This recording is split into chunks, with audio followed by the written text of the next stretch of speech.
Welcome to Indiana Sports Beat Radio. So for the thousands in attendance and the millions watching around the world.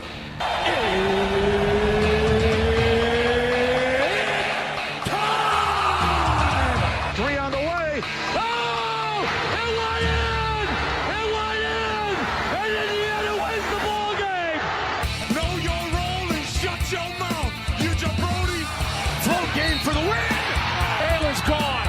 Goodbye. Touchdown, Indy. Woo! IU. America. They got a football team now. It's pretty simple. I win. Google me. You know that I'm the cream of the crop. Now, here's Jim Coyle.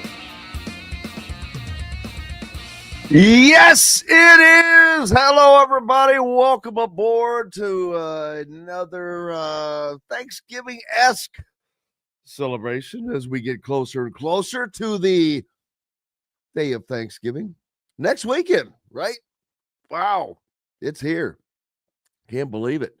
But it is. Getting ready to eat. Do some eating. How's everybody doing? Appreciate you being with us. Hope your day is going well. I hope your week went well. Even if it didn't, it's Friday. You made it to the end. Appreciate you. If you're driving around, keep it locked right where you got it. You've got it right where you need it on the radio dial. As you traverse through the day, even without us, you've got it in the right spot. And if you're on social media, you know what to do. Just reach up there and hit that like button, please. And subscribe if you haven't already. Speaking of subscribing, I've been telling you, you need to go to thehoosier.com and subscribe to keep up with everything that is going on much more in-depthly.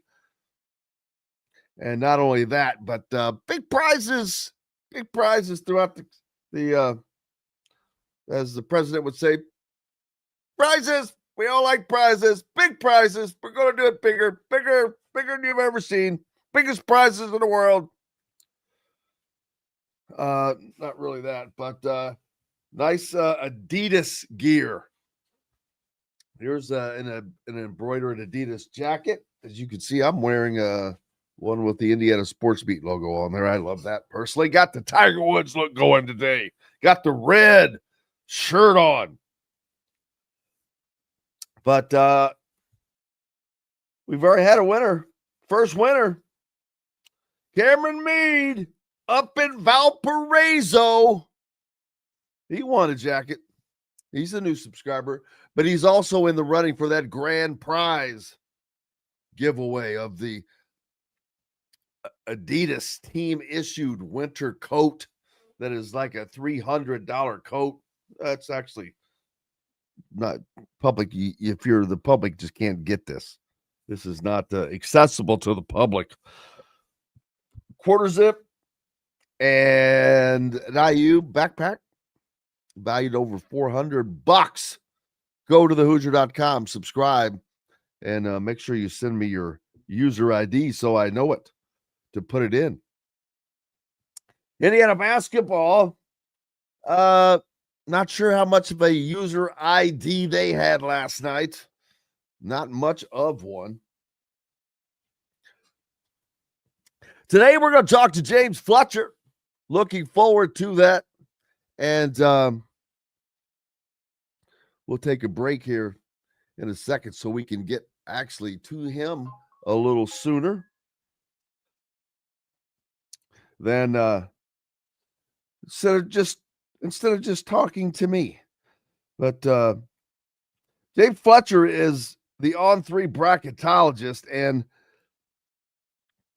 it's still almost impossible to determine where one is going to wind up in as far as the CFP goes. It's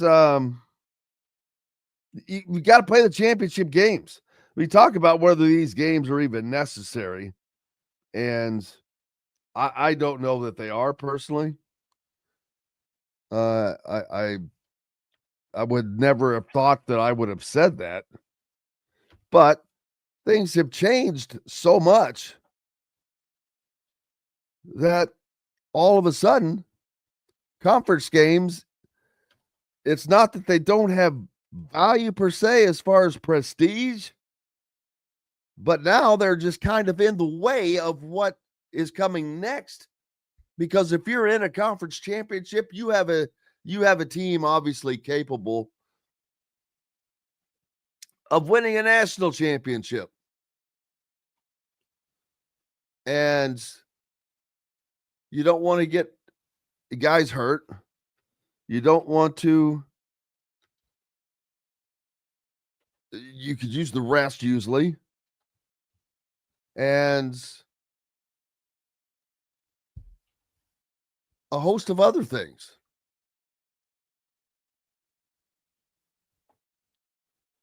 So, but what do? You've got to wait until these conference games play out now. And to see if you, in the case of the Big Ten, it's just a difference between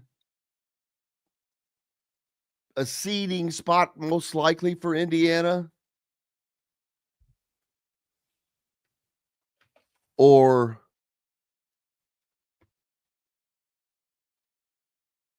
maybe 2 for Ohio State.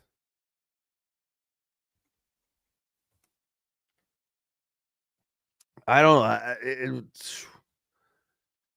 Would they drop them that far? I mean, 2 spots doesn't sound like far, but if you're the reigning national champion and you've gone this long, all season long, wire to wire almost as national champions, are you going to, I don't think that they drop them below. If Indiana were to win that game, yeah, they'd move Indiana up to number 1. I think they'd move Ohio State to number 2. If Indiana lost that game, I think that they'd move it to 3 and possibly 4 if Texas Tech goes on and wins out and wins the Big 12. And if there's so many scenarios, if Alabama gets into the SEC championship, they've got a couple losses. Even if they win, you don't have to give them an automatic bye. And I don't think that they'd get the 3rd bye or the 2nd bye. Or they wouldn't get the 2nd bye necessarily. Let's go ahead and take a break. When we come back, we'll talk about it with somebody who knows what the hell they're doing. James Fletcher will join us as we'll break down the scenarios that lay out in front of us. Plenty more coming up here on Indiana Sports Beat Radio. Back with it on this Friday, right after these messages. Andy Moore Honda is Bloomington's #1 Honda dealer for a reason. Buy a new Honda and get a 3-month break from car payments. That's right, no payments for 90 days. That includes the all-new, all-electric Honda Prologue, and you get it for just 0.9% financing. Or the 2024 Honda Ridgeline Black Edition or the Honda Accord LX, both for just 1.9% financing. Get more to your door from AndyMooreHonda.com, Bloomington's #1 Honda dealer and your best place for new and used vehicles. If you're looking for a new home in the Indianapolis area, you need Cheryl Sizemore from Brick and Ivy Realty. Cheryl Sizemore has over 2 decades of experience, and that could be the difference in getting the home you want in today's tough housing market. Reach out to Cheryl at CherylSizemooreSells@gmail.com or 317-701-0838. That's 317-701-0838. Let Cheryl Sizemore sell or find your new home today. Huddle up, football fans. Tailgate season is here, and nobody gets you ready for game day like Academy Sports and Outdoors. Swing by your local Academy store or shop online at academy.com to find everything you need, from grills to jerseys and more. Be a watch party legend with gear from top brands like Nike and Under Armour, all at unbeatable prices every day. With 8 Academy stores across Indiana, including our Bloomington location, fun can't lose, and neither can you. Gear up today at Academy Sports and Outdoors. Zach Browning here to tell you about an offer you simply can't pass up. If you're looking for the best coverage of Indiana football and basketball, which includes recruiting, weekly chats, podcasts, as well as access to the best national team out there, then look no further than thehoosier.com. The best part, it's just $1 for the first week. Oh, and did I mention that you get a full year of access to The Athletic when you sign up? You can't beat the coverage, and you can't beat the deal. So head over to thehoosier.com today and sign up for just $1. It'll be the best decision you ever made. Welcome back, Indiana Sports Beat Radio on this Friday as we head into another weekend deep into the college football season. Week 13. Ooh, unlucky week 13. James Fletcher joins us from On 3. Bracketology, baby. Bracketology in college football. Not a term we've used much before, but it's come around because we've added these teams. The Big Ten wants to add more. I'm a Big Ten guy, but I am not about that big whatever. I don't even know what the hell they're talking about. There's more than enough slots right now, James, I think, as far as teams that are capable of winning. Yeah, I agree. This is something that not only do we talk about with the basketball tournament, but we talk about with the football tournament now. It's always about expansion. It's always about how many teams can we cram in there, especially how many of these Power 4 conference teams can we fit in there. Everyone who's outside the playoff picture you see right now, either they fired their coach or they feel like it should be expanded. Everybody who's inside pretty much thinks it should stay where it is right now. And thanks, James, for joining us. James with On 3 Bracketology. Again, when you have an On 3 subscription, I don't think I know you don't. You don't understand the all-encompassing information that comes with that, not just for your particular team, be it Indiana, but you also get all of the national information, like from folks like James and all of the great writers that we have on and things like that. So you cannot imagine the information that comes from On 3. But now that, we're into all these scenarios, James, and I put out a tweet yesterday. I go, the word you're going to hear too damn much for the next 3 months, scenarios. Yep. And that is it, because there are, even Indiana's path is clear as crystal clear. But there are 1,000 damn scenarios that go along with that. Is the funny thing. They can lose and they're fine. They're not going to be impacted. Ohio State does not have that luxury.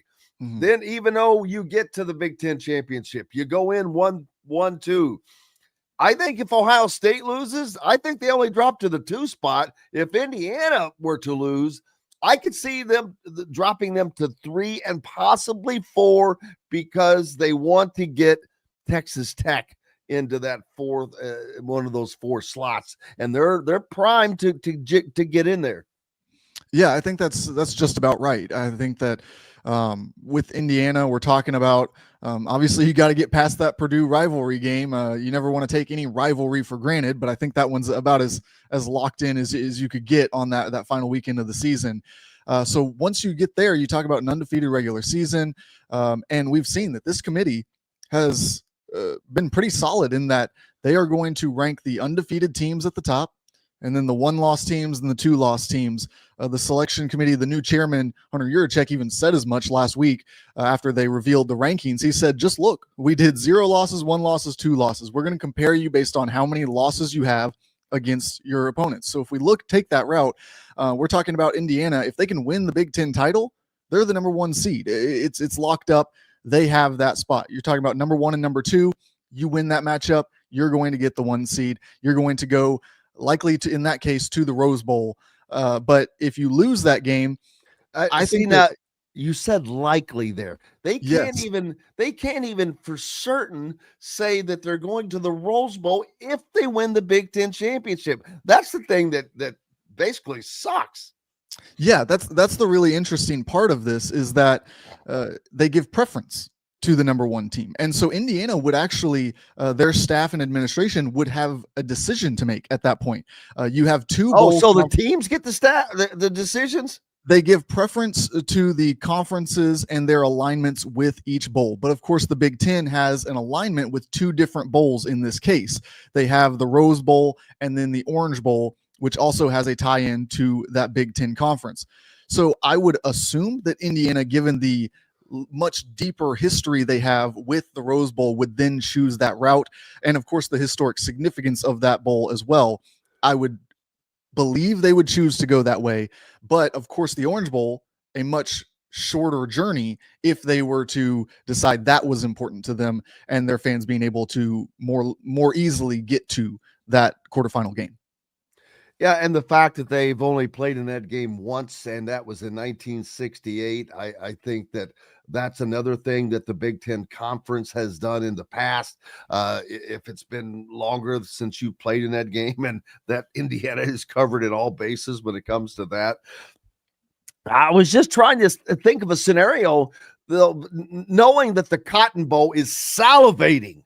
Yes.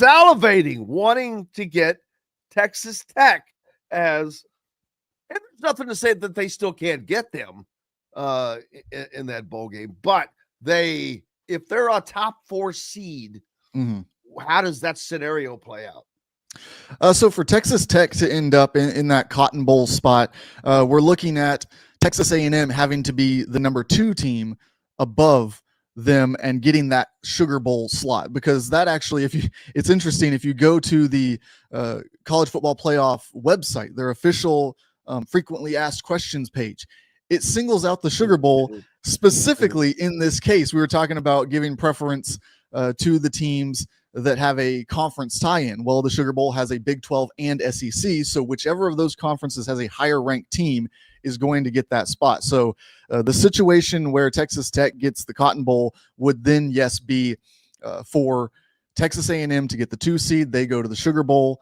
and then Texas Tech would get the Cotton Bowl, which does not have any conference tie-in at this time. That would leave Indiana, if they were the 4 seed, to go to the Orange Bowl, because as we said, Ohio State likely would take the Rose Bowl with the historic significance of that game in the Big Ten. Let's say Indiana's the 3 seed. Let's say they lose to Ohio State and they get moved to the 3 seed as expected. My question is, though, would the committee actually move them purposely to the 4 seed to move Texas Tech up to the 3 seed to make that a line? But if proximity has anything to do with it, obviously Indiana closer to Dallas, Texas than it is to Miami, Florida. Yes, but again, we go to the conference preference there. They have the tie-in to the Orange Bowl, so I believe if they were the 3 seed, they would probably still be shipped to Miami in that case. Really? In what ends up turning out good news for Indiana, I don't think they're going to manipulate any kind of seeding here based on that in order to get you into a certain bowl and Texas Tech into another. Well, it's going to be warm no matter what. That's a good thing, and it will not be warm in Bloomington, Indiana at that time. Then now it comes up. Now what comes up is Indiana is on a bye this particular week, so and much needed. Their offensive line is dinged up, beat up. They've got guys that are like everybody this time of year, beat up. And then they have the one final game you mentioned with Purdue. James Fletcher, the bracketologist from On 3 with me. And then immediately you've got the Big Ten championship game. Then they would have 3 weeks off in essence before their next game, while other teams would play in 2 weeks or I don't know, week and a half, something like that. It's goofy. But conference championship games. I never would have thought that I would ask this question because of the reverence that you still have for them. I mean, the Big Ten championship, the SEC championship, Big 12 championship, for that matter. These are still marquee games. These are very, very important things to win in the lore, the annals of college football.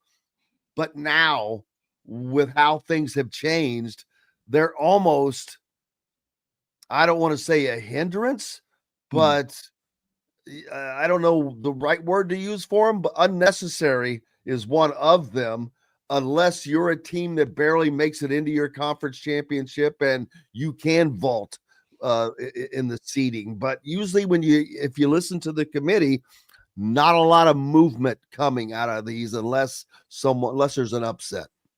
Yeah, that's what's going to be really interesting about this year's cycle is that we know the ACC and then that fifth highest champion as well, probably coming from the American Conference. We're assuming at this point, given the way the rankings have fallen the last couple of weeks, we know that they're going to get like the 11 and 10 or 12 seed because they're off the pack.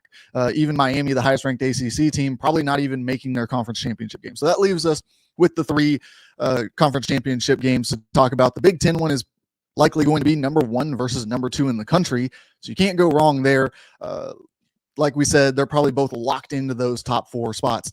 But then you look at the Big 12. You talked about Texas Tech and the potential for them to move up the board if they win that title. Well, BYU is going to get a rematch, and we know how hard it is to beat a team twice in one season. BYU is currently off the back end of the current college football playoff field. So if they win, I think it's highly unlikely that they move all the way up into the top 4 and get a bye. Same situation in the SEC where Texas A&M, if they can win against Texas, will make it. And Alabama is currently the most likely team to play them in that final matchup in Atlanta. And so what happens if Alabama wins that SEC championship? I don't know if they're going to be able to move all the way from 10 all the way up into this conversation for a top 4 seed. So it gets really interesting if we have a couple upsets in conference championship weekend. We could end up with a scenario where even if the loser of the Big Ten title game suffers that loss, they could still end up the 2 seed if things fall right for them across the country.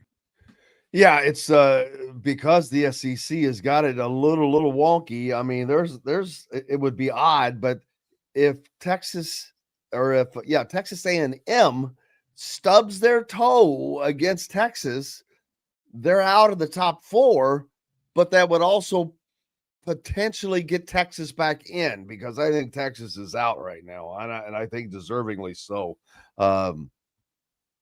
But yeah, it's odd. The SEC appears to be deep. We think they are. I mean, I think they are. But even as a Big Ten guy, I've seen, and we'll talk about this more later. But the Big Ten obviously the best at the top, and it's not just because of opinion. Man, I pour through these statistics, and you look through the NCAA stats, both sides of the ball. Indiana, Ohio State, quarterback, offense, touchdowns, third down conversion, third down defense conversion. It's amazing how closely these teams mirror each other. As a matter of fact, the other day it unnerved me, not unnerved me, but I was just having fun with going through, and damn it, I wish I could find where I wrote all that stuff down, how close they actually were. But Indiana, defensively, everyone is thinking that Ohio State has the best defense. I'm not sold on that because they are very good and they may be the best defense. I'm not sold that Indiana is not as good. They're just slightly different. An example is they've given up 500 more yards passing, but they've given up 1 more touchdown. Ohio State has 5 interceptions. Indiana has 15. Indiana has 1 guy alone that has 1 less interception than the entire Ohio State team. So Indiana is number 1 in takeaways. It's not. I think it's an equal, man. This could be an amazing conference championship. So I say that on the heels of, are these games necessary anymore? It's not. No, they're not necessary. Should they be played with in a conference like the Big Ten, or if it was the SEC? No, the SEC actually they kind of need it. That's odd. But right now, the Big Ten, these teams don't need, neither of them need to play in this game. Yeah, I think if you could take both teams and you said, look, we can just take this game off the schedule. You guys are likely to be number 1 and number 2 in the final rankings, and then you'll get the top 2 seeds. You wouldn't meet until the national championship game if that were to occur. They'd probably look at each other, and they would never admit it in public. They would say that we're competitors. We want to go out there every weekend. But if you were behind closed doors, they might look at each other and go, that sounds pretty good. If we can get those top 2 seeds locked up, don't have to suffer any more injuries, don't have to go up against the 2 best teams in the country, the kind of physical toll that takes on everybody as they're out there. But conference championship games are in a really interesting spot right now. Some of them are still vital. We're going to watch an ACC game that's going to put a team into the college football playoff probably for the first time, whoever it is that gets in. So that one's going to be electric. We talk about the potential for a Texas A&M Alabama. Alabama could very well be playing for their spot in the college football playoff, something that we know at a place like that is extremely important to them and their coaches' job security. So it's going to be interesting. Some of them hold incredible meaning. Some of them seem to now be more of a negative for the teams that are going into it. So they're going to have to figure it out. There's going to have to be some kind of conversation around it. You obviously never want it to hurt the teams, but how do you help teams using the conference championships without it hurting a couple of other teams? That's the kind of hold up there. Yeah, and now we've seen the Big Ten introduce this. I call it a crazy ass. I mean, I love the Big Ten, but let's be honest. That's a crazy ass. Nobody wants to see 24. You don't need 24 teams. I mean, there, in my opinion, James Fletcher from On3, there aren't 10 teams that can win the national championship. I don't think, personally. I think there's just a line where you can just see they don't have the quarterback play or whatever the case is. There's just a line between, where would you go? Virginia and Indiana, Virginia and Ohio State, Virginia and Alabama. There's just a line. One would think, but that's why they play the games. And some of those crossovers we'll get to see. Yeah. Georgia Tech. Georgia Tech needs that game desperately for certain. Games that are coming up. Games this weekend. There are important games this weekend, James, that are going to determine exactly what we're talking about. Yeah. Mostly in the SEC. The Big Ten, their 4th team is on life support, in my opinion. I mean, they are struggling to get a 4th team in. Part of it is because they don't have the cachet of the SEC, and so the games don't appear to be as good. But then you don't know that these teams aren't better than they really are. It's just all this perception. But What are some of the games you're looking at this weekend that may turn the tide for some teams? Well, I think the absolute biggest one is right there in the Big Ten. It's USC and Oregon.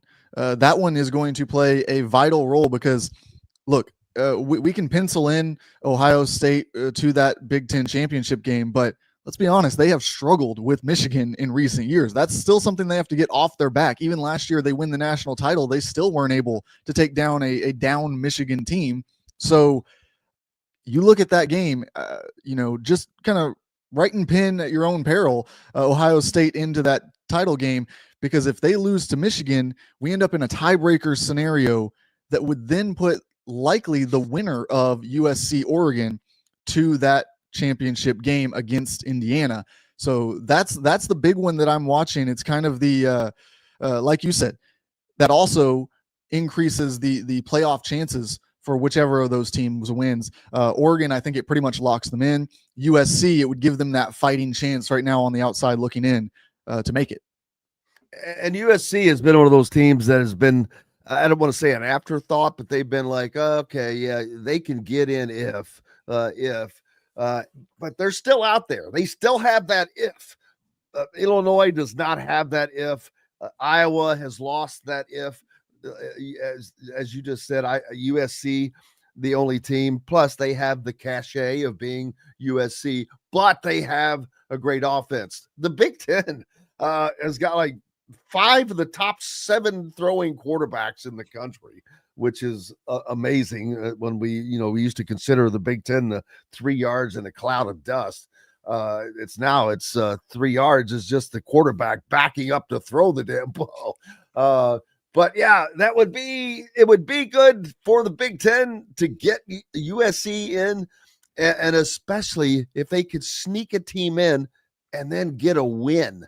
Wow, how big would that be for the conference? Because the perception is still this SEC is swinging big, but you know what? The teams are at the top are still from the Big Ten. Yep, that's for sure. And the SEC, you're going to see they're going to have a lot of their teams play in that first round. And so it's going to be interesting how many teams get through to that quarterfinal, where we know that the Big Ten likely to already have 2 comfortably sitting there. The SEC probably only going to have 1 that's there. There is a scenario, of course, that I outlined earlier where Texas Tech, would lose the Big 12 title. That could open up for that Georgia team that's sitting there as the only team in the top 4 right now that looks more likely to drop than to rise over these past last few weeks, just because they aren't going to play a championship game. They can't use that final data point that the committee is going to look at to boost their stock in this thing. I'm just so interested to see, though, how this thing gets seeded at the end, because we're going to see these conference championship losses knock teams down into that next tier of teams. And how does the committee then look at them? I really am not 100% sure what they're going to do at this point, but it's going to be fun to watch and see, do they rank the SEC teams higher than the rest? Because if you ask the SEC coaches, they don't think they're ranked high enough right now. You ask the Big Ten coaches, they probably think, hey, they're ranked way too high. Our guys deserve a little bit more love. It's all in who's looking at the data, depending on what feedback you're going to get. Yeah, and not only that, there have been changes recently on the college football selection committee. And if I was never, and am still not really a conspiracy theorist kind of a person. That's not, but sometimes, and I use this as a great example last year when Bubba Cunningham, the AD for North Carolina, just boldly put North Carolina into the NCAA tournament when they sucked ass and didn't deserve it. Stuff happens. And not only do you have, first of all, the guy that was removed, Rhodes from Baylor, out of a job now because of all of his crap that he's had going on. This was the guy that was the chair of this committee, first of all, people. Okay. Now he's gone. They've got new people in, but the chair is an SEC AD. And I don't care what anybody says. If you think that doesn't matter, you're full of crap and you're naive and you just fell off the turnip truck. It matters because these conferences stick together. I mean, it's like if you're a NASCAR fan, it's like Chevrolet and Ford. Let me tell you, if there is a Ford driver in the lead and a Chevy driver that can challenge, I promise you a Ford driver is not going to help the Chevy guy. It's just how it is. And the SEC is not going to help the Big Ten. And the SEC is still, I think they're still pissed off last year, James, about not getting more than 3 teams in. So they're really wanting to make a bunch of noise this year. Well, you cut me deep there with that NASCAR comparison as a Denny Hamlin fan who watched a Chevy drive into the wall and then another Chevy win the championship. That one hurt a little bit, but no, it's definitely just ripe for conspiracy theories to have Hunter Yurachek take over that spot. Obviously, we saw everyone campaigning for him to get the role. I don't think that helps the perception, even though he was likely the next in line, regardless of who campaigned or made cases for him to take over. What I think is probably most interesting about him being the pick is that his job security at Arkansas doesn't seem to be rock solid either. We went from a guy who gets wrapped up in conspiracy, gets fired midway through the season, to another guy who, if you ask Arkansas fans, they probably want him out from the Arkansas AD position as well. So I just, it seems like there's just all kinds of chaos all over here. I think that committee, look, they're set up to be criticized. And I think if you go into one of those positions and you don't accept that and understand that from the day that you walk into that room, you're just being ignorant. You are in a no-win position. If you put a bunch of SEC teams in, every other conference is going to roll their eyes. If you leave SEC teams out, well, who's the most vocal conference with the most vocal media out there pumping for them? We see Paul Feinbaum on TV every week on regular ESPN in addition to the SEC network. So you're never going to win with who you put in the field. So I think that it's always in their best interest to just seed the teams the best that they can. And I think that that's generally what they try to do. Of course, here and there, you'll see some biases that you can't help but kind of squint your eyes at. But I don't know. It's such a hard job. And as someone who tries to predict what they're going to do, I do not envy them having to actually make the decisions either. No, let's give Fulton a big shout out. He's going to be doing his special Singing in the Rain with his cast and his director Bethany Worrell. So yeah, congratulations. He's our Special Olympian, man. He does well in the Special Olympics. And Fulton, congratulations. Good luck. Yeah, you got time for a little bit more because there's a little bit more I'd love to talk about. James Fletcher from On3 Bracketology is with us, and we're talking CFP right now and all the different scenarios, Cereos and Cheerios and all kinds of O's. Back with more Indiana Sports Beat Radio right after these messages. If you're looking for a new home in the Indianapolis area, you need Cheryl Sizemore from Brick and Ivy Realty. Cheryl Sizemore has over 2 decades of experience, and that could be the difference in getting the home you want in today's tough housing market. Reach out to Cheryl at CherylSizemore@gmail.com or 317-701-0838. That's 317-701-0838. Let Cheryl Sizemore sell or find your new home today. When it comes to apparel and promotions, FreeThink has you covered, literally, whether it's 24 or 200 shirts for sports leagues, businesses, or groups. FreeThink Apparel and Promotions can also create your very own merchandising store. FreeThink Apparel and Promotions did it for Indiana Sports Beat Radio, and they can do it for you. Whether it's screen printing, embroidery, digital printing, promotional products, vehicle wraps, or anything else under the promotional line. See what FreeThink Apparel and Promotions can do for you at freethinkapparel.com. Huddle up, football fans. Tailgate season is here, and nobody gets you ready for game day like Academy Sports and Outdoors. Swing by your local Academy store or shop online at academy.com to find everything you need, from grills to jerseys and more. Be a watch party legend with gear from top brands like Nike and Under Armour, all at unbeatable prices every day. With 8 Academy stores across Indiana, including our Bloomington location, fun can't lose, and neither can you. Gear up today at Academy Sports and Outdoors. Whether it's a night out with the family, after work with colleagues, or catching the game with friends, Bubba's 33 is the place for you. Bubba's 33 offers a mouthwatering menu of selections that are all made from scratch every day. The portions are big, but the prices are small. And with over 50 big screen TVs, you'll never miss the big game. Bubba's 33, pizza, burgers, beer.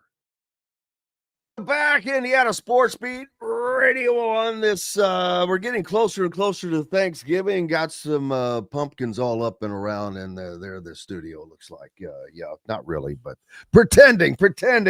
Man, all I think about with Thanksgiving is more football, man. And we've got tons of that coming up this weekend with some big games that James Fletcher from On3 we've talked about, especially in the SEC, but the Big Ten has an important game with USC as they are fighting for their playoff life as well. Another strange scenario is Ole Miss and Lane Kiffin. This coaching carousel where there are so many coaching openings, not that, I mean, he's just going to be geared towards mainly probably one. Probably it's either LSU or nothing for Lane Kiffin. I think that with John Daggone from Tulane already having turned that job down, that means to me that Lane Kiffin has probably made it known through back channels that not interested in going to Florida for some reason. And since he hasn't shut it down, he's either waiting for one hell of a pay raise or he's going to go to LSU, in my opinion. Man, I don't know if I would rule out Florida yet. I think that people around Florida that you talk to, they still think that it's being pushed for pretty hard. People at LSU pushing pretty hard for Lane Kiffin as well. I just don't know if anyone who tells you that they know what Lane Kiffin is going to do can say that with any amount of confidence. Because that's probably the factual thing. Yeah. The biggest factual thing that's said today. I genuinely don't think that he knows yet. I think that you look at the history of Lane Kiffin, you look at more recent history, and you talk to people who are kind of have been around him in the past, as I have done. I've never gotten the chance to speak with him in person, talk to him on the teleconferences, the media day stuff, all that, but never spent real time around him. So I've talked to people who have. And what they consistently tell you is that Lane is the type of guy who will go to bed feeling absolutely confident that he's taking the Florida job. And he will wake up and think, man, I love it in Oxford. I can't leave this place. And then the next day he'll go, yeah, LSU, they've got everything lined up for me. And then he'll come back home and be like, but Florida, that's Steve Spurrier's play. You know, that's the kind of vibe that I'm getting, is that it is truly a day-to-day thing. When you see these, oh, he's leaning Florida, oh, he's leaning LSU, he's leaning towards staying. I think that might be coming in real time, but I don't think that it's ultimately going to have a bearing on what he decides to do at the finish line. I think that it's truly one of the most difficult decisions we've ever seen on the coaching carousel. The kind of legacy that he can just cement at Ole Miss if he stays, versus chasing the legacy that he's dreamed of his entire life. How do you fault a guy no matter what he chooses? But of course, you're also going to become a villain no matter what you choose to do at this point. He doesn't have the luxury of just being the good guy in this story. And part of what makes this so difficult is the timing of the college football playoffs. If this were just a bowl game, who cares? It's a bowl game. It's not. But that begs the question: what can he do at Florida that he can't do at Ole Miss? Yeah, I mean, it's an interesting LSU for that right. matter. Although I will say, I've not been to a game at Ole Miss, but knowing LSU is regarded as the nighttime football experience in the country. Yeah, Lane Kiffin has said as much in his own press conferences at Ole Miss throughout the time, that LSU gets the preferential kickoff times in the SEC. That's well known. They get their night kickoffs when they're at home. So if you're Lane Kiffin, I think you're basically weighing, do I go chase a slightly easier path in terms of historical prestige, in terms of total resources that I'm going to be given, all of those things, or do I stay somewhere where I have a little bit more cushion in my pursuit of that? At Ole Miss, if he goes 8-4 next year, they're going to be frustrated, but he's not getting fired. We just saw what happens when you lose 3 times at LSU and don't have a national title under your belt over the past couple of seasons. Brian Kelly got fired. Ed Orgeron was fired shortly after a national championship there. So that is a job that is. You talking about my man? Yeah, you win it all or you're gone. And, come back, man. Said I'm gonna come back and coach. Yeah, and reports from around the country that LSU would even let Ed Orgeron come back to the staff as an assistant if Lane Kiffin were to take the job. That's how hard they're pursuing this guy. They would let Les Miles and Ed Orgeron be assistants if they could get Lane Kiffin. I'm going to have you jump out and rejoin us. There's maybe a connection issue. I don't know if it's your mic or if it's the connection issue, but you can just jump out and rejoin us real quick. But yeah, I believe that, buddy. The governor themselves would say, hey man, you can have whoever you want as an assistant. You want Les Miles? You want Ed Orgeron? Oh, Ed Orgeron. He said, all right, I'll come in, man. Just hey, what do you want me to do? What do you want me to do, man? We win another national championship. But yeah, I think that they would do pretty much whatever. It's Louisiana, man. They're never too shy about. I was just thinking while you were gone, I was like, yeah, LSU's not exactly shy about doing whatever needs to be done. I think we've seen from the governor appearing on things like with Pat McAfee, and how many governors do we see on on a show like that where he's talking about how, oh no, he not gonna be making the next election now. Yeah, we gonna get us a new coach. We'll go get us a coach. The coach is gonna win now. We're gonna win. That seems a little rough to be the next coach coming in, as a matter of fact. Yeah, that's what I was kind of setting up for there when we had the connection issues was, man, if you're Lane Kiffin, do you add that much stress to your life when you just released a whole documentary on how you found this peace that you found through yoga and living in Oxford, having your family back around you, all the comfort and peace you have in your life? Do you really want to go somewhere where 3 weeks into the season, they're already going to be rumbling about how much they're paying you, about who they put on your staff, about how close can you get to a national championship? That's why I think that Florida is not out of this at all. The history of him idolizing Steve Spurrier to honestly just how down Florida has been in the last couple of years, you would have to think that while the expectations, yes, I think are higher and a little bit more cutthroat than Ole Miss, that they would give him a little bit more time, given what they're coming off of the past couple of coaches, at least that they've had, thinking, well, look, we got the guy that we believe is the home run hire. Let's give him a little bit of time here. Let's understand that our program was headed in the wrong direction for quite a while. I think it's so interesting that we're having this conversation, though, given Kurt Cignetti doing just about the opposite of what Lane Kiffin did and shutting all these things down immediately, signing that extension day one, the second his name got brought into these rumors.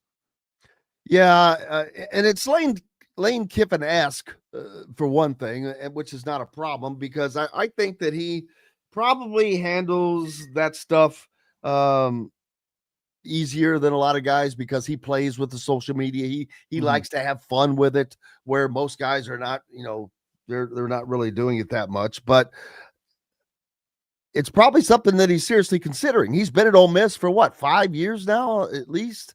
I think at least 5 years. I think it's been longer than that, actually. It might have been. My daughter would probably cry if he leaves, being a recent grad and currently in grad school there.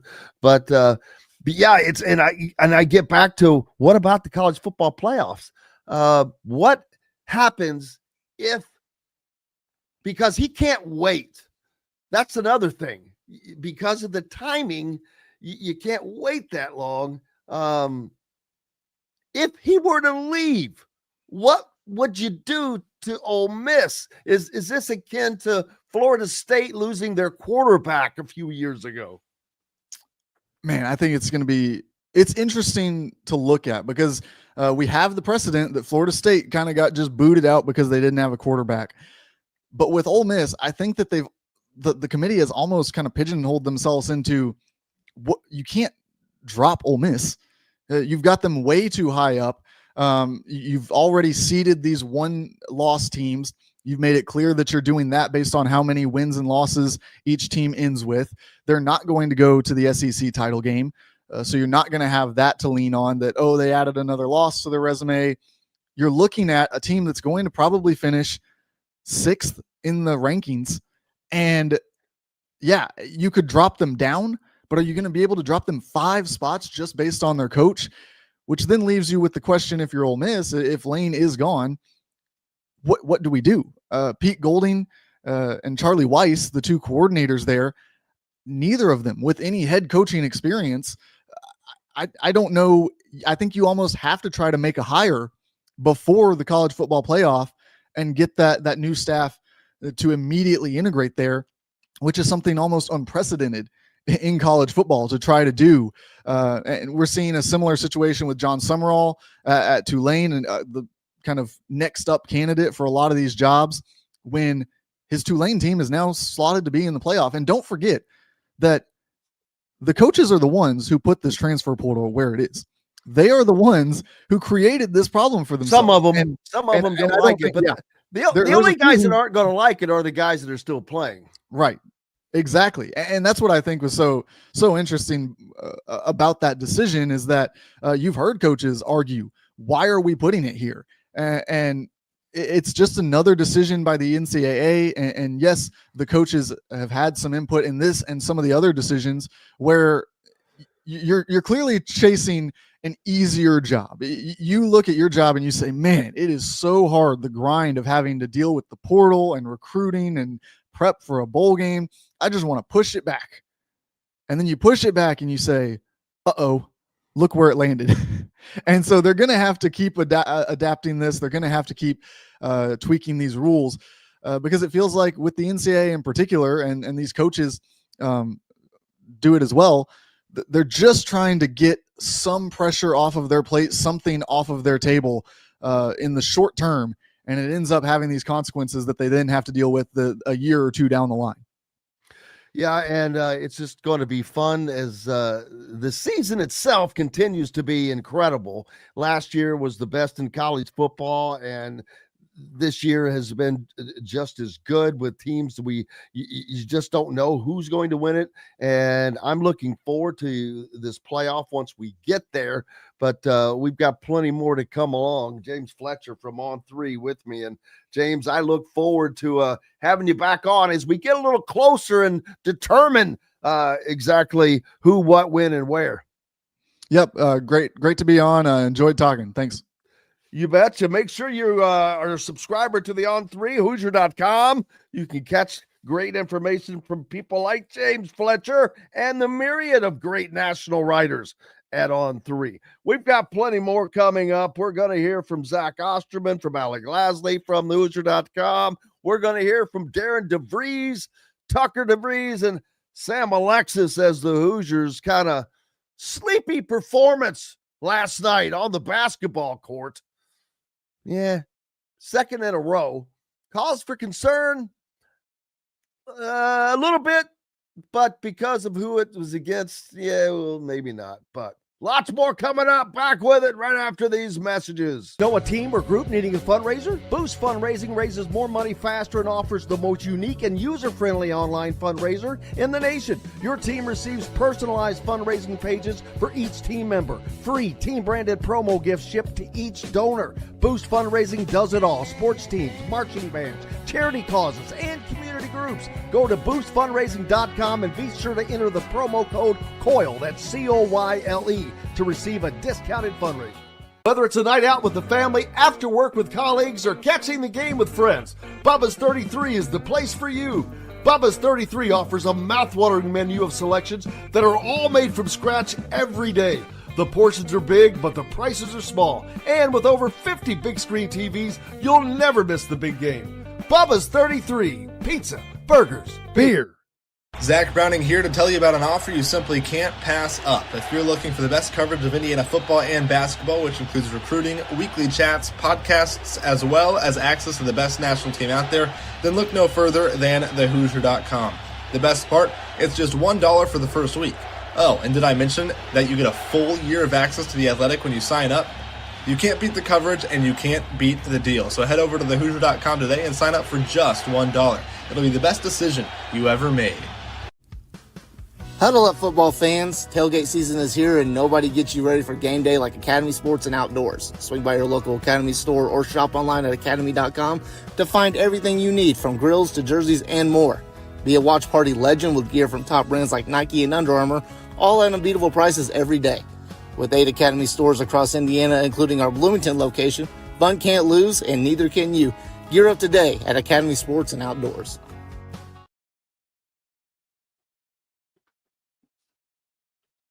Welcome back to Indiana Sports Beat Radio on this Friday. Glad to have you along for the ride as we head into another fun sports weekend. Indiana basketball played last night, so they're going to be off for a few days. Indiana football with an off week, so they're off until next Friday night as they will travel to West Lafayette to take on the Purdue Boilermakers to potentially end their season at 12-0, a historical season.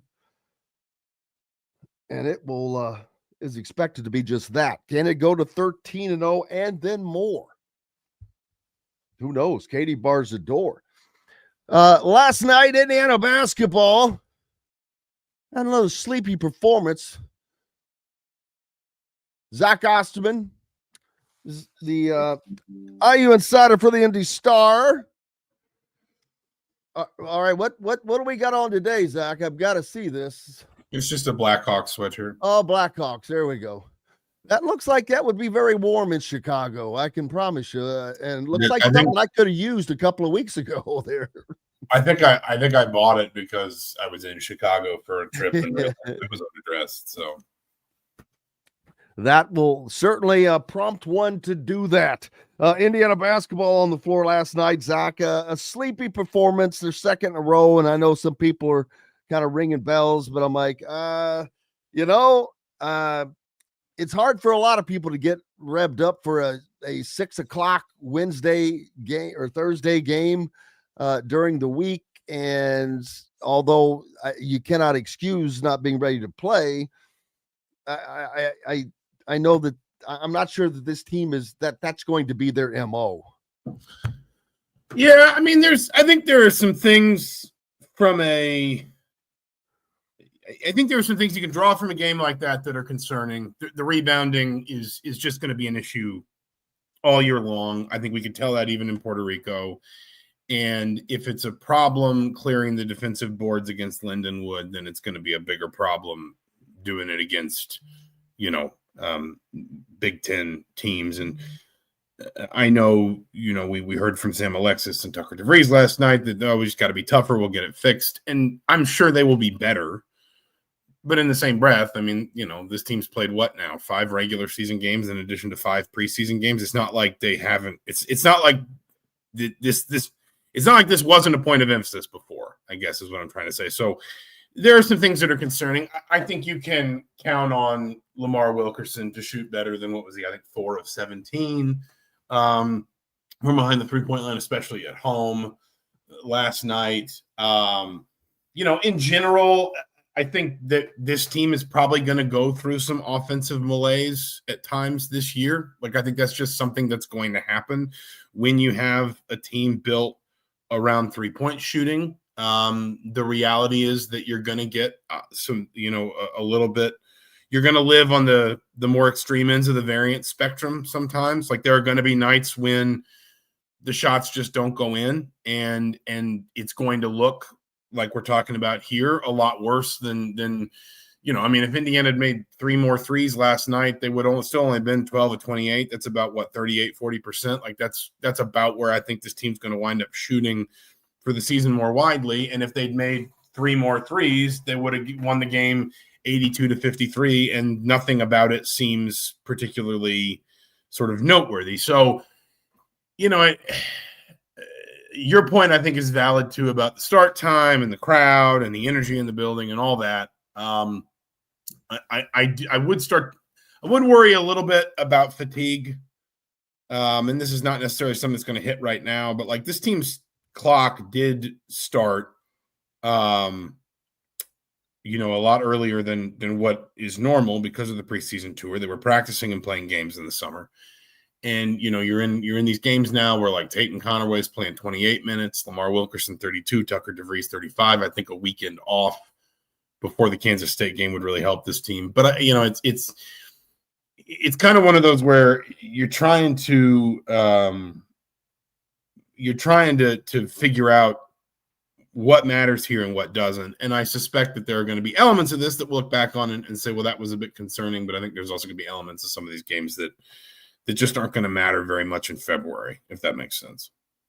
Yeah, absolutely. And it's not like this is something that we haven't seen before from other teams. So I just, that's, again, having seen the guys play and understanding how they play, it's not something that I think is going to be an issue. And I think that something that Darren DeVries said kind of rung home that, if Lamar Wilkerson's having a 4 for 17 night, then, or 4 for 24 night, whatever it was, and then he says that means he's got a 17 for 24 night coming. So we're not concerned about it.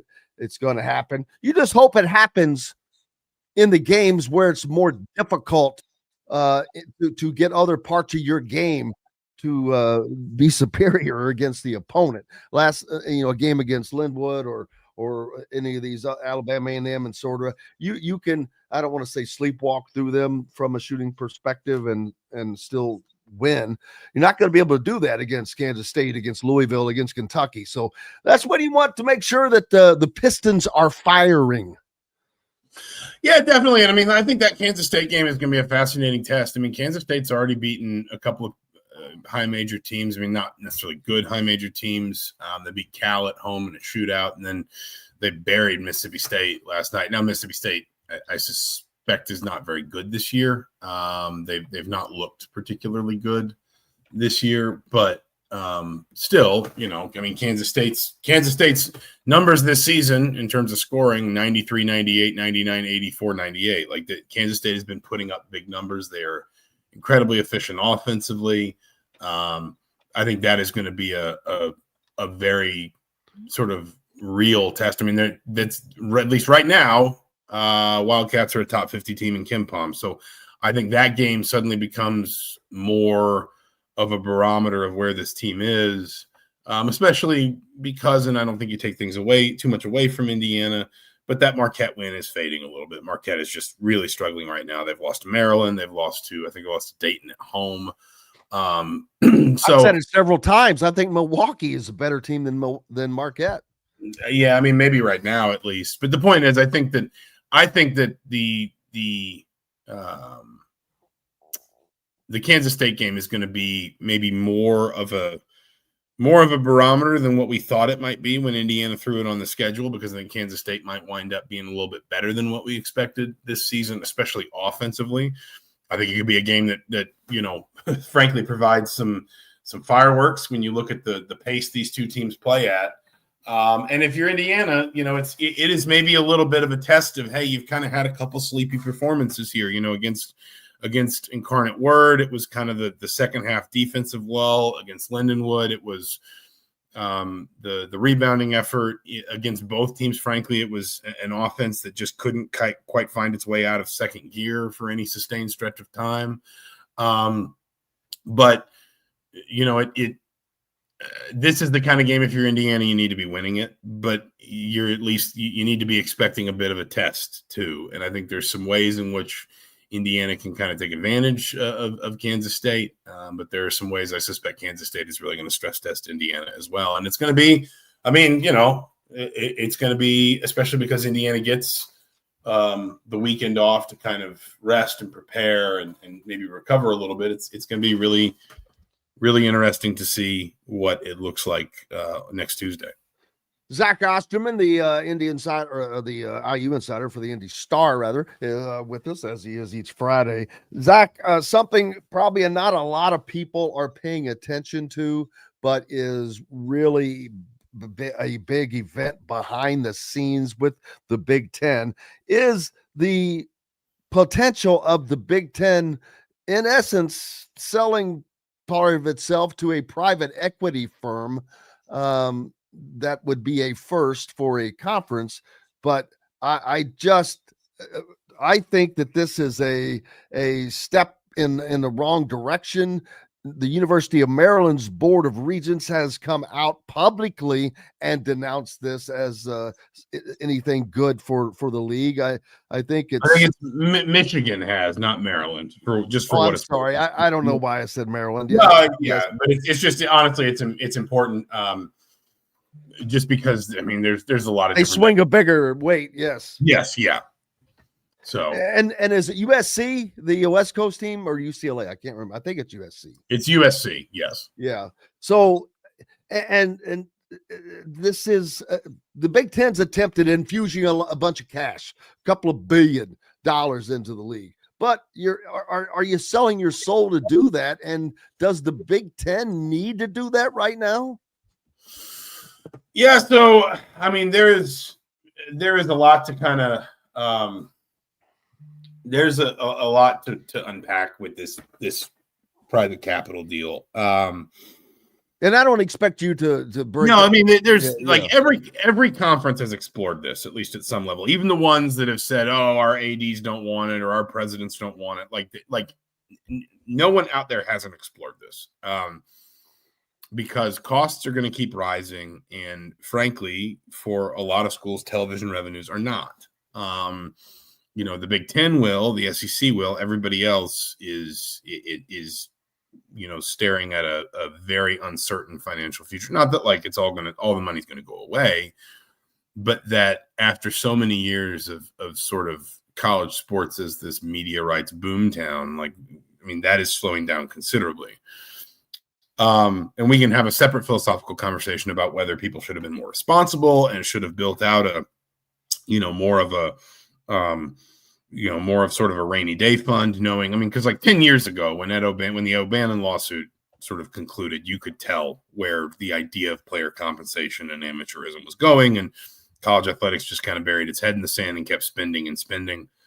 But what you have now is schools that still have, millions of pounds of debt service and a bottom line that is going to just keep getting tighter and tighter. I think people are going to be surprised next year when they find out how many athletics departments in even like the richest conferences are underwater financially. So the point is, everyone's explored this. The Big Ten moved ahead with it at a level that other conferences have not.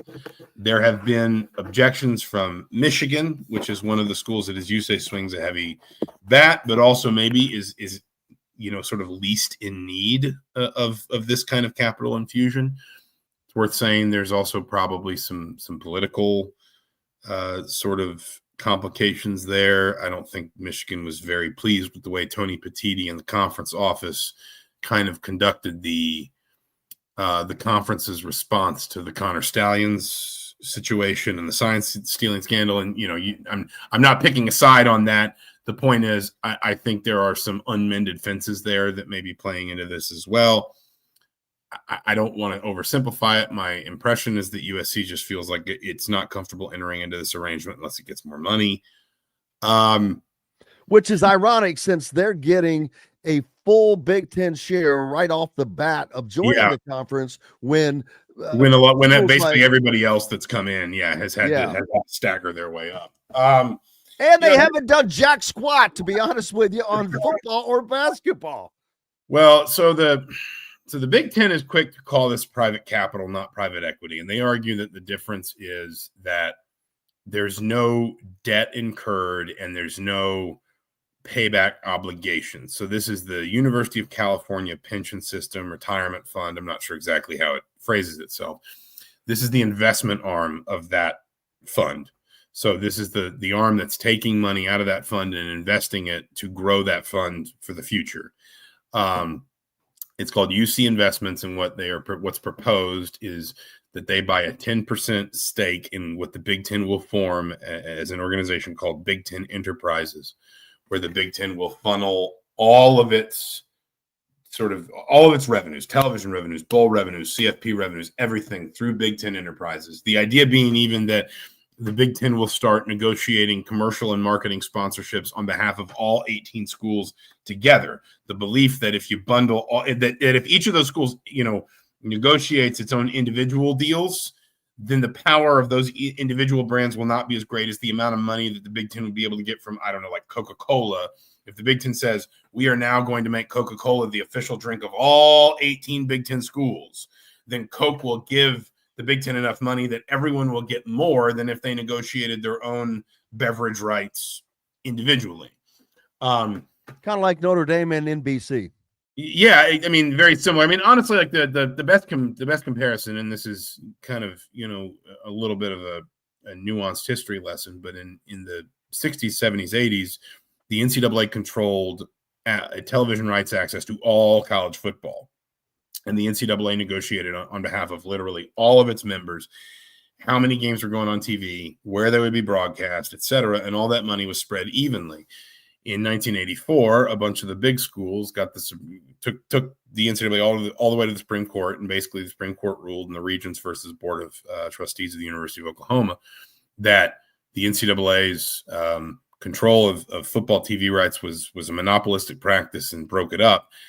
But what happened in the years immediately following that was the individual schools and conferences lost money on TV revenue because they found that it was harder to negotiate individually rather than as one monolithic entity that the TV companies had no choice but to deal with, essentially. And that's kind of what the Big Ten is arguing with Big Ten Enterprises, that if the Big Ten as a whole funnels all of this money and all this commercial activity and partnership and sponsorship through one unified, bundled organization, it will make more money on those partnerships and sponsorships and commercial deals for all of its conference members than if they negotiated them individually. So if you think about it a certain way, the UC Investments deal is $2.4 billion in upfront capital for a 10% stake in Big Ten Enterprises. So that's the Big Ten essentially valuing Big Ten Enterprises at $24 billion.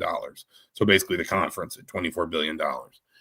And there would be an uneven split of the rest of the money. I think it's like 5.5% to Michigan, Ohio State, and Penn State, 5% to Oregon and USC, and 4.9% to everyone else. There are a variety of objections to this. I think it's fair to say the majority of conference members want it, but I think at this point I don't know if it's on life support, but I think it is certainly coming untracked. This week, UC Investments released a statement basically saying we're not really comfortable entering into this arrangement if the Big Ten is not sort of like, if the Big Ten's not prepared to approve it unanimously, if the Big Ten is not sort of united in its support of this deal, we're not sure we want to enter into it, which makes sense. I mean, if you are that fund, you're saying, listen, this is $2.4 billion. We can't have uncertainty. We don't want to buy an equity stake in the conference that winds up being, part of the reason or the triggering factor in somehow breaking apart the conference, because then that's a bad investment on our end as much as anything else. So the point is that, there's a lot more that we could get into, but that's kind of where things stand. And at least people I have talked to feel that no one's used the word dead to me with the private capital deal, but certainly there is, I would say, substantially less optimism that it's going to get passed, that it's going to get approved, and the partnership will actually come to pass than what was probably the case a week ago. And we have not heard much, if anything, from Indiana's take on this. And actually, we haven't heard much from anybody else's take in the conference on it besides Michigan and USC expressing their concerns with it.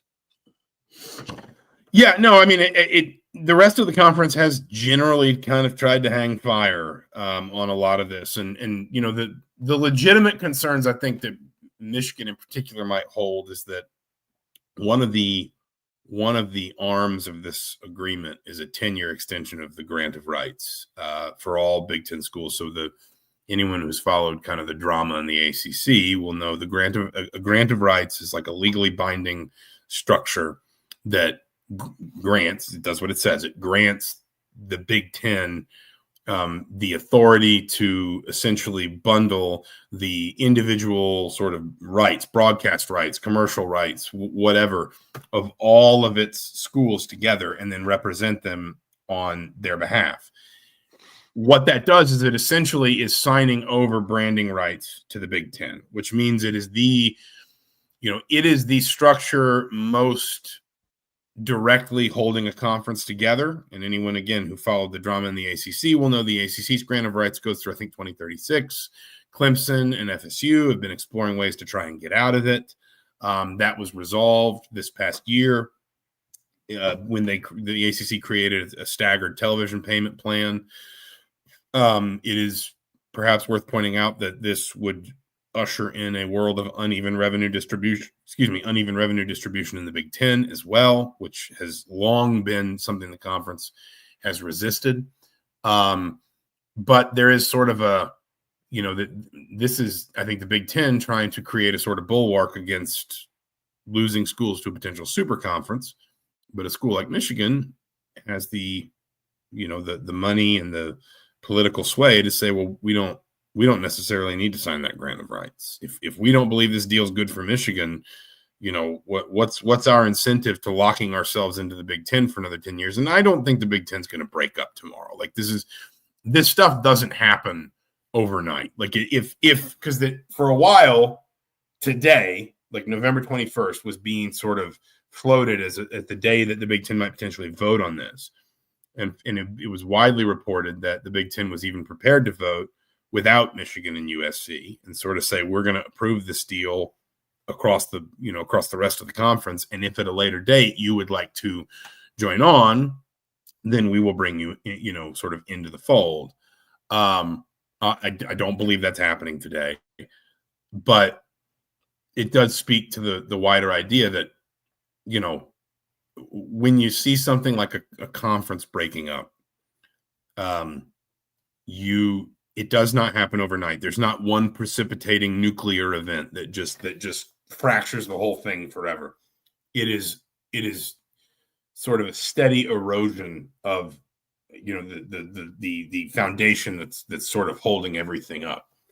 And I think there's a fear, and I suspect it's a justifiable one, although reasonable minds can disagree, that this deal and the feeling in particular that the Big Ten would kind of have to force this deal down the throat of some of its members would feel like one of those precipitating moments. And so that is, I think, why UC Investments sort of hit pause on the deal. Again, the idea being if for no reason other than simply because, they do not have a debt obligation from this, per my understanding, they are only getting a 10% return on whatever annual revenue Big Ten Enterprises makes. That's the Big Ten's argument for it being private capital, not private equity. The Big Ten doesn't owe a fixed amount to UC Investments no matter what happens to the Big Ten's finances. It's not like, the bank saying, well, we don't care that you made less money this year, you still owe the same amount on your mortgage.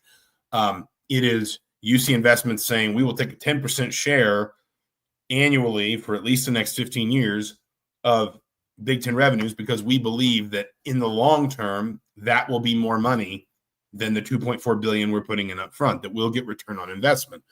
But if you're UC Enterprises, you don't want to create you don't want to be part of creating the environment or the, sort of the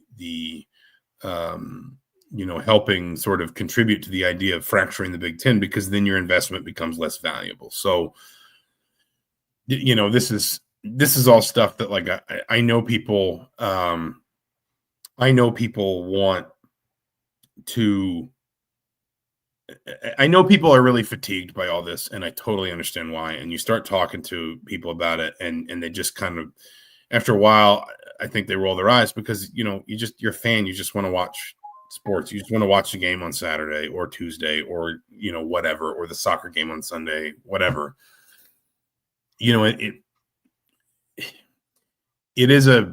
There is like a deeply philosophical conversation to have about a lot of this, because people don't want, in particular, college athletics to feel like a business.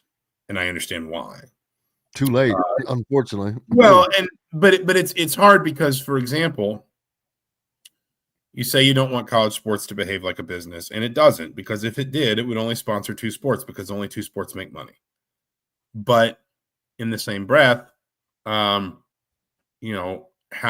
thrilled were Indiana fans when, across the course of the last 24 months, Indiana, increased Curt Cignetti's annual salary like 4-fold, 3-fold, 4-fold. How angry are Ole Miss fans going to be if Lane Kiffin leaves for more money at LSU or Florida? You don't want it to be a business, except when you do, but it can't be.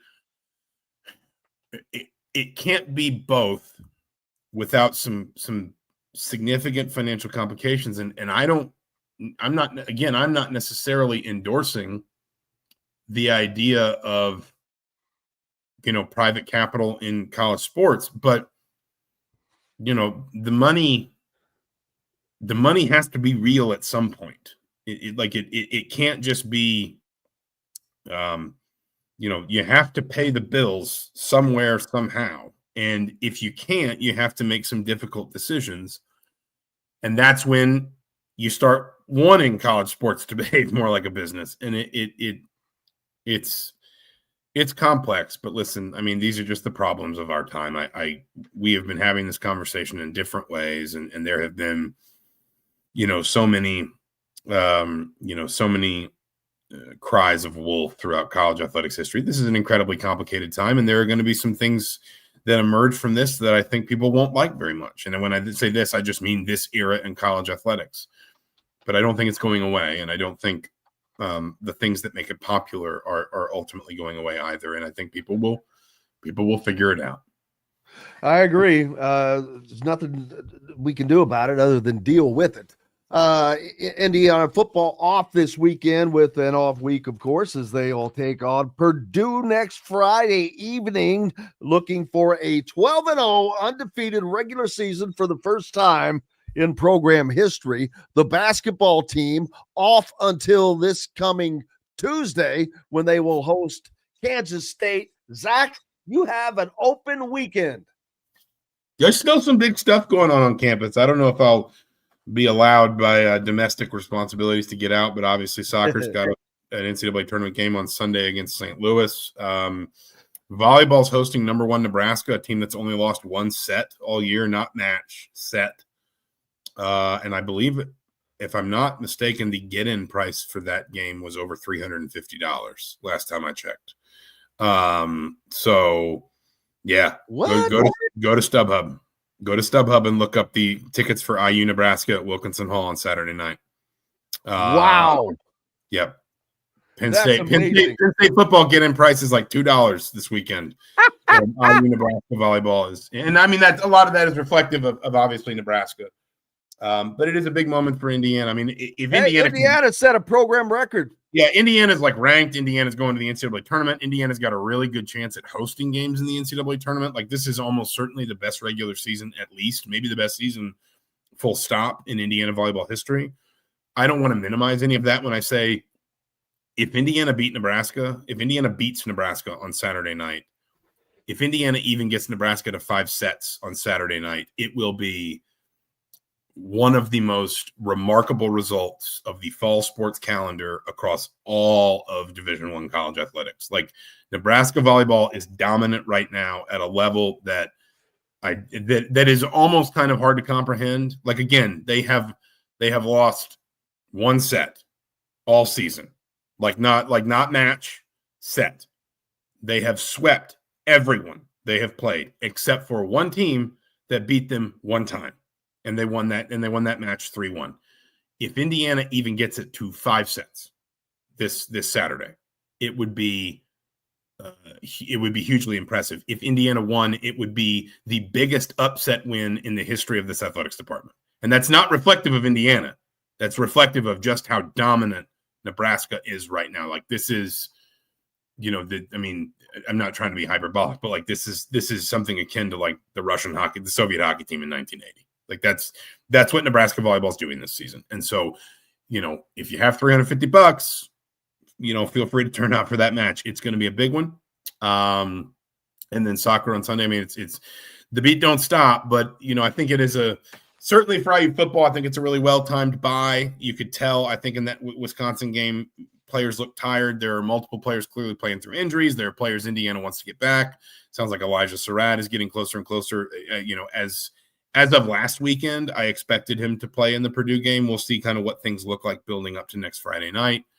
And then with IU basketball, frankly, again, as we talked about earlier, this Kansas State game suddenly looks a little bit more kind of serious than it did, maybe at the beginning of the season, maybe when it came onto the schedule. And so if you're Indiana, having that extra prep time really can't hurt. Absolutely not. Zach Osterman from the Indy Stars. Thank you, sir. Appreciate you as always. I hope that you get some rest in this weekend. I'll do my best. You too, Jim. Appreciate you, brother. Zach Osterman joining us here on this Friday. We've got more coming up. Back with Alec Lasley after this. The ISC Sports Network is your home for sports content across the Hoosier State. Find us live on TV and streaming or archived on our website and our app. The ISC is your one-stop shop for the content you want to see, including high school sports, college sports, and other great events throughout the year. Subscribe to our streaming service and get access to it all. ISC. Local lives here. Know a team or group needing a fundraiser? Boost Fundraising raises more money faster and offers the most unique and user-friendly online fundraiser in the nation. Your team receives personalized fundraising pages for each team member. Free team-branded promo gifts shipped to each donor. Boost Fundraising does it all. Sports teams, marching bands, charity causes, and community groups. Go to boostfundraising.com and be sure to enter the promo code COYLE, that's C-O-Y-L-E, to receive a discounted fundraiser. If you're looking for a new home in the Indianapolis area, you need Cheryl Sizemore from Brick and Ivy Realty. Cheryl Sizemore has over 2 decades of experience, and that could be the difference in getting the home you want in today's tough housing market. Reach out to Cheryl at CherylSizemore@gmail.com or 317-701-0838. That's 317-701-0838. Let Cheryl Sizemore sell or find your new home today. When it comes to apparel and promotions, Freethink has you covered, literally, whether it's 24 or 200 shirts for sports leagues, businesses, or groups. Freethink Apparel and Promotions can also create your very own merchandising store. Freethink Apparel and Promotions did it for Indiana Sports Beat Radio, and they can do it for you. Whether it's screen printing, embroidery, digital printing, promotional products, vehicle wraps, or anything else under the promotional line. See what Freethink Apparel and Promotions can do for you at freethinkapparel.com. Kind of wanted a loud gym, right? Really loud, really juiced up gym. When you've got guys that kind of say like, okay, we're flat, is that surprising? Is that alarming to you? Just kind of how do you respond to that? Yeah, a little bit. Especially I thought the last couple of days of practice, our guys, I thought they really learned from some of the things that happened in our last game. I thought they responded really well in practice from an energy level. Here's some of the things we got to fix. And they were playing hard tonight. It just wasn't the same juice. And again, part of it, maybe when the offense isn't flowing, they got to learn how to fight through that. It's all things early in the year that as you're getting going, you learn how to win games in a lot of different ways. And that's an important thing to have and a quality to have. And I thought they did a nice job tonight defensively again in the first half, holding them to 17%. That's back-to-back games in the first half. Our defense was really good. The start of the second halves in both these games, it wasn't quite as good. But I did think our defense, again, was what changed the game around in the second half. So we were able to get that lead pushed back out. And a lot of that was because our defensive intensity just picked up. Did you see a difference in maybe the talking about the defense in the response to some of the offensive malaise that kind of hit and then it drifted away? But basically, did you see your team play through that defensively without seeing shots go in maybe a little bit better tonight? I think for the most part, yeah. There were still a couple stretches, where we had some empty possessions that maybe. We're at our best when we're able to get into the ball and apply pressure and disrupt. And I thought in the middle of the second half, or 15, 14 minutes to go there, I thought the lineup change came in and they did a really nice job of coming in and picking up full and disrupting their catches on the wings and then our 4s and 5s and Sam was great really all night. I thought he just had a really good game and was a big factor in getting that lead pushed back up for us. Yeah, Coach, if you would expand a little on Sam Alexis and just sort of what he's bringing, what do you like, and sort of what are his opportunities here as you get further in the season? Yeah, I love what Sam's doing. He's bringing that the physicality, but even more so is the rebounding, the energy level, the enthusiasm. I just like what he's doing for us right now, and he's going to play a huge role for us all year, like he already is. But I just like what he's doing. I think he's getting better and better every day too. He's getting more and more comfortable on the offensive end, the defensive end. He's really doing a nice job of coming in and cleaning up, from the backside. I think he had 4 blocks again today. So that's that type of rim protection we're going to need from him, and he's doing a great job with it. Yeah, well, Lamar, he kind of breathed a sigh of relief after he hit the last one, a couple off shooting nights. What do you tell him, or do you just let, like you said, shoot or shoot, you kind of let him go through it and just kind of shoot through it? Yeah, I mean, if he was 4 for 17 tonight, that means there's an 11 for 17 coming soon. So he's, he can let him rip whenever he wants. It's like we've always tell our guys, like basketball's basketball. You have, the best players in the world have off nights, and he had an off shooting night. That means you got a good one coming. So it's always about let's make sure we got the win even on those nights. So he's gonna have plenty of good nights too. That's exactly what I was talking about earlier when I mentioned that Coach DeVries had said this. It has to be a tremendous free feeling as a player to be out there and know that not only do you have a green light to shoot the ball, you're not going to get jerked out of the game for missing a shot, that you get to play through not just mistakes, but if it just like Lamar, the shot just not going down, man. What are you going to do? Put him on the bench? No, you got to let shooters shoot. Like Coach Darren DeVries said, sometimes they're just not going to go in, guys. Doesn't matter. We see it all the time. Happens to everybody. Happens to Steph Curry. Happens to anybody. But as I mentioned earlier, what you really hope then is those nights that Darren DeVries just alluded to, the big nights, the big shooting nights, you hope they come in the big games. Louisville, Kentucky coming up. I just keep imagining what it would be like for this team to go down to Rupp Arena and knock off Kentucky in this first game back in this series. I'm sorry, I can't keep thinking about it. I know they've got a big game with Kansas State coming up. They've got a big game with Louisville coming up on the day of the Big Ten championship.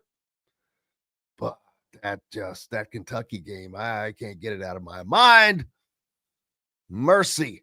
Also last night, Tucker DeVries and Sam Alexis spoke to the media as well. Obviously, you're 5-0, you're winning, but the rebounding tonight, when you look at that number, just give us a player's perspective. What are things that maybe can help make that less of a concern going forward? Just attacking practice every day. We do the drills, like the pad drill we do every day in practice, just taking that more serious every time we step on the court. So we just got to play harder, to be honest. It's been emphasis in practice, and we'll get it fixed. You mentioned playing harder. Did you feel energy was an issue kind of in the first half or anything like that? And where do you kind of think, not playing hard enough, what's the issue there? For sure. I think it's pretty obvious we were a little flat. And then I thought Sam, again, saved the day today, not only with, what he produced on the court, but his energy, his enthusiasm gets everybody going. And even the crowd got into it a little more in the second half. I thought in the first half it was, just dead kind of all around.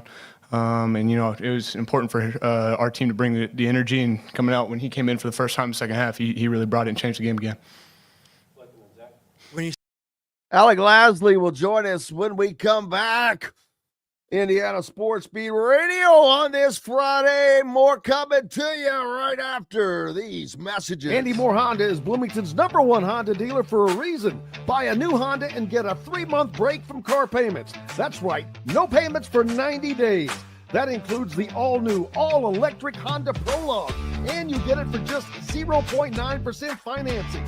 Or the 2024 Honda Ridgeline Black Edition or the Honda Accord LX, both for just 1.9% financing. Get more to your door from AndyMooreHonda.com, Bloomington's #1 Honda dealer and your best place for new and used vehicles. If you're looking for a new home in the Indianapolis area, you need Cheryl Sizemore from Brick and Ivy Realty. Cheryl Sizemore has over 2 decades of experience, and that could be the difference in getting the home you want in today's tough housing market. Reach out to Cheryl at CherylSizemore@gmail.com or 317-701-0838. That's 317-701-0838. Let Cheryl Sizemore sell or find your new home today. Huddle up, football fans. Tailgate season is here, and nobody gets you ready for game day like Academy Sports and Outdoors. Swing by your local Academy store or shop online at academy.com to find everything you need, from grills to jerseys and more. Be a watch party legend with gear from top brands like Nike and Under Armour, all at unbeatable prices every day. With 8 Academy stores across Indiana, including our Bloomington location, fun can't lose, and neither can you. Gear up today at Academy Sports and Outdoors. Zach Browning here to tell you about an offer you simply can't pass up. If you're looking for the best coverage of Indiana football and basketball, which includes recruiting, weekly chats, podcasts, as well as access to the best national team out there, then look no further than thehoosier.com. The best part, it's just $1 for the first week. Oh, and did I mention that you get a full year of access to The Athletic when you sign up? You can't beat the coverage, and you can't beat the deal. So head over to thehoosier.com today and sign up for just $1. It'll be the best decision you ever made. Welcome back, Indiana Sports Beat Radio on this Friday, and Alec Lasley joining. Have you started to make the pumpkin pie, and do you have the all the fixins ready to deep fry your turkey outside and blow the damn thing up like everybody else does? So I'm not a pumpkin pie person. Not a pumpkin pie. I'm not a pumpkin pie person. I stick to apple pie. So Hey, I love. Ain't nothing wrong with some apple pie. A little cinnamon on there. Yeah, like it. Yeah, so like it a lot. That's more the route that I go. But slowly getting ready. Seems like every year Thanksgiving kind of comes up out of nowhere, and this year I feel like it jumped in front of us even quicker. So always exciting, always good though. You know what? It comes around every year. I don't know why people are so surprised that I can't believe it's October. I can't believe it's New Year's Eve. Why not? It happened the exact same time 1 year ago. That's what I like to say, just to be that guy howling at the moon, just to be a comedian. Something not quite funny for Indiana football, with all that's going great for them. They lose their 2026 quarterback commitment, who was a pretty good player, although from way out in San Diego. I find it ironic that that you decommit from a team that is about to potentially produce a Heisman Trophy winning quarterback, and you're going to decommit from that school when they don't have a for sure heir apparent. I'm not sold that Alberto is ready to be the guy that Fernando is yet. I think he might be yet another year away. I don't know. But Alec Lasley from thehoosier.com, what are your thoughts? Yeah, look, I mean, obviously Cash Herrera was that's enough. That's all we need to hear. No, I'm kidding. Cash Herrera was committed to Iowa before, decommitted, then committed to Indiana, right? So he's, had a couple different bumps along the way. This was not a surprise to Indiana. I think it was more of a mutual agreement to part ways. Look, I mean, Indiana is not going to just take someone to take someone. I think there's a little bit more potential excitement about what Tyler Cherry has been able to do recovering from his leg injury this past year. So he's, as of now, right, things can change before the spring practice kind of rolls around, but the expectation is he'll at least be back on the field. Not that he's going to play any significant role in the quarterback kind of hierarchy there, because he still has a long way to get back to actually playing. But obviously, the talent that he has, Alberto's there. The expectation is Indiana's going to grab another very, very talented portal quarterback.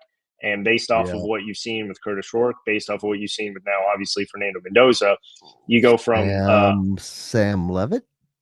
Well, I mean, yeah, we'll see. Obviously, there's tons of stuff about him out there, but you go from getting a guy who's coming off of an ACL injury at Ohio and put him in the top 10 in the Heisman voting. You make a college football playoff. You bring Fernando Mendoza, who is still very talented before, but rework kind of parts of his game to turn him into not just the Heisman frontrunner at this point, but potentially the number 1 overall draft pick. And that's significant when you take someone from a high major level and put them on another high major team. The development there, and now it's not just the track record that this coaching staff has with obviously Mike Shanahan and Kurt Cignetti, not just the track record that they bring from James Madison. Now they've done it 2 years in a row at the high major Big Ten level with Curtis Rourke getting drafted, and then obviously Fernando Mendoza expected to go in the top couple of picks here in the upcoming NFL draft. So I don't anticipate Alberto being the guy come next fall. And I think Indiana saw that they, still had the ability to maybe coming into this year keep Fernando for 2 years, but after that, they've now seen that that's definitely not going to happen. And so they're going to go out and get a high level guy. And it's about, you hear the quote about, right, obviously not rebuilding, just retooling and stuff like that. And reloading. Yeah. And that's what Indiana is going to be doing once again. And I expect multiple quarterbacks to be reaching out to Indiana, not the other way around. And I think Indiana is going to have any sort of pick that they want going into the summer here, or going into the fall, and then obviously throughout the rest of the winter, what that quarterback position would look like. Yeah, I think that's something that Indiana could theoretically do year after year, because Kurt Cignetti is probably going to have his choice within reason. You've got to consider the money side of things, but man, Sam Leavitt, the Arizona State quarterback, Jason agrees with me. He's going to be in the wind, and Kurt Cignetti has this track record, and it started before he got to Indiana. He ask him, he'll tell you. He has produced a lot of great quarterbacks through the years. Not any that you have heard of, probably, but it doesn't matter. They worked within his system, and he's had done a masterful job of taking different quarterbacks and getting them to work in his system, actually allowing them to thrive in his system, which in a turn allows his system to thrive. No, absolutely. Look, I mean, it's a very mutual beneficial relationship between, what Kurt Cignetti's been able to do with his quarterbacks, and then vice versa. And I think, the bigger question is who are the pieces that Indiana is going to be returning, right? More so than what high level quarterback are they going to be able to get. You have, Elijah Stratt, not coming back. We'll see with the expectation, right? As of now, we'll see if Omar Cooper decides to return. He still has eligibility. You obviously lose Riley Nowakowski. You lose some key pieces. How big on the would that be? Line. Getting a guy like Omar Cooper back. Yeah, and you lose some key pieces on the offensive line. You obviously lose your top two running backs. The expectation there is you're going to reload with a big transfer portal running back as well. You get Lee Beebe, who's going to be back coming off the knee injury, but how truly explosive is he going to be? But the expectation right then is Kobe Martin steps up and takes on a much larger role, which I think everyone is excited about from that standpoint. But I think it's more so who's the quarterback going to be throwing the ball to, and what are those pieces around that offense going to be? More so than is Indiana going to be able to get a high level quarterback. I think that's the expectation.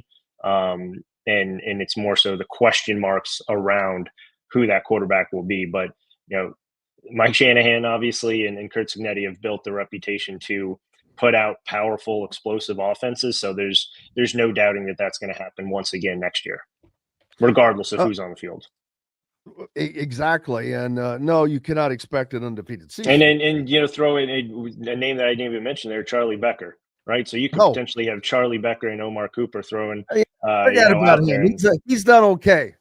Yeah, and so that's two phenomenal wide receivers there, and Charlie Becker, a guy who obviously is stepped up in numerous ways, and a guy who's not going to be able to stay off the field now. So just the potential there. For any quarterback should be enticing enough. But yeah, still some questions about the offensive line, and then obviously some of the running back questions as well. Well, and again, this season should continue to add to the opportunity to grab better and better offensive line.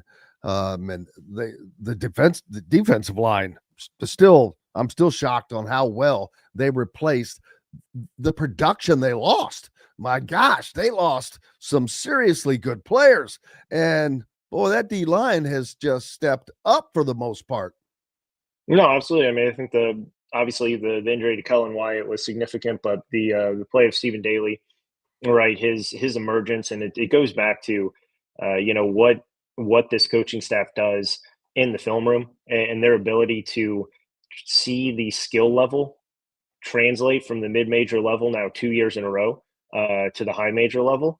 And this is something not just the defensive line, right? Obviously, what Aiden Fisher's been able to do at the linebacker spot. Obviously, D'Angelo Pons was going to be good no matter where he played, but obviously coming from JMU, some of these other pieces that they brought with them as well have been able to translate and step up and be big-time players for a number 2 team in the country that has college football playoff championship aspirations, and that's something that the development, the knack that this coaching staff has to really get in the film room and look at all the details, look at the production again over potential, which is what has been their kind of mantra since they've been here, is significant. And I think that's one thing that sometimes could get slightly overlooked nationally, is just what they're able to do, because everyone looks at these big time players at the end of the year and looks at all their stats. A lot of these guys are still mid-major, low major, sometimes even FCS guys. Elijah Surratt started off at St. Francis, built his way up to go to James Madison, now is an all Big Ten, all American type wide receiver who's going to play in the NFL. So the development that they also bring, just two reasons why this coaching staff is just so fundamentally sound, and are able to obviously put in a program that is now going to be a national power for at least the near future, every single year. Yeah, and it's going to be fun to watch that as the Hoosiers are off this week. Get to watch a few other teams play, especially down the SEC, to see how things start to take place. Does their spot get solidified even with a loss, depending on what happens below them? But what happens with the SEC, and there's still a lot of fun games to watch.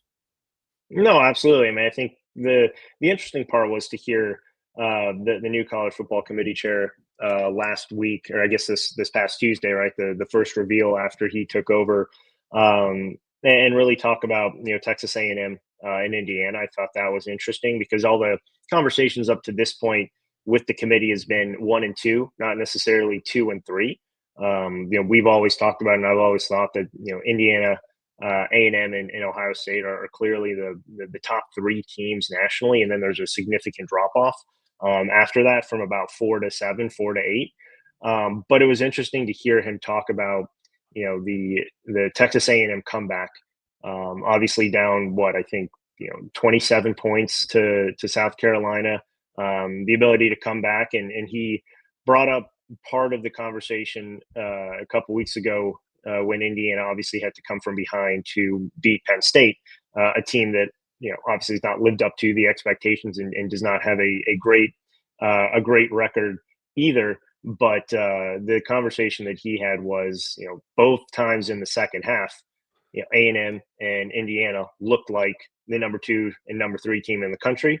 And every team is going to have, a bad half or a slow start. It's about how you overcome that. So I thought that was interesting to just hear how he really looked at those rankings.